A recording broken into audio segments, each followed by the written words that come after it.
अस्सलाम वालेकुम friend, welcome to science testing. आज की वीडियो में मैं आपको अल्बर्ट आइंस्टाइन के जीनियस ब्रेन के बारे में बताऊंगा। फ्रेंड्स, क्या आप अपने ब्रेन के बारे में कुछ जानते हैं? मुझे बताएं, इनमें से आपका ब्रेन कौन सा है? कमेंट में कलर का नाम लिखना मत भूलिएगा। मेरा ब्रेन तो ऐसा है, मेरी मम्मा ने आज ये मेरे लिए बनाया है, क्योंकि मैं आइंस्टाइन के ब्रेन की वीडियो के लिए काम कर रहा था तो ब्रेन काफ़ी खर्च हो गया था। अब आप इन आंटी को ही देख लीजिए, इनका ब्रेन पूरा ही खर्च हो गया था तो आंटी ने ये टोपी बनाकर पहन ली। अब अगर आप इनसे पूछेंगे कि 2+2 कितने होते हैं तो आंसर आएगा 5। चलिए आइंस्टाइन अंकल के ब्रेन की तरफ चलते हैं। अल्बर्ट आइंस्टाइन अंकल दुनिया के सबसे जीनियस फिजिक्स थे। वो अकेले ही हज़ारों साइंटिस्ट से ज़्यादा दिमाग लड़ा सकते थे। इन्हें अपनी जहानत की बदौलत नोबेल प्राइज़ से भी नवाजा गया। लोग समझते थे कि इनका ब्रेन एक स्पेशल ब्रेन है।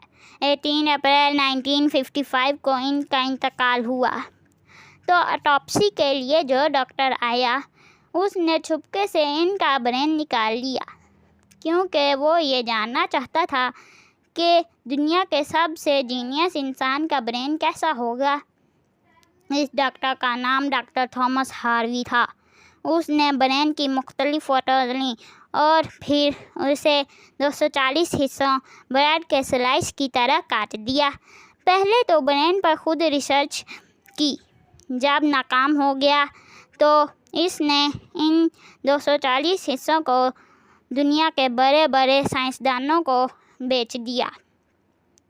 रिसर्च से पता चला कि इनके ब्रेन का बड़ा डिफरेंस कॉर्पस कलोसम नामी हिस्से में है।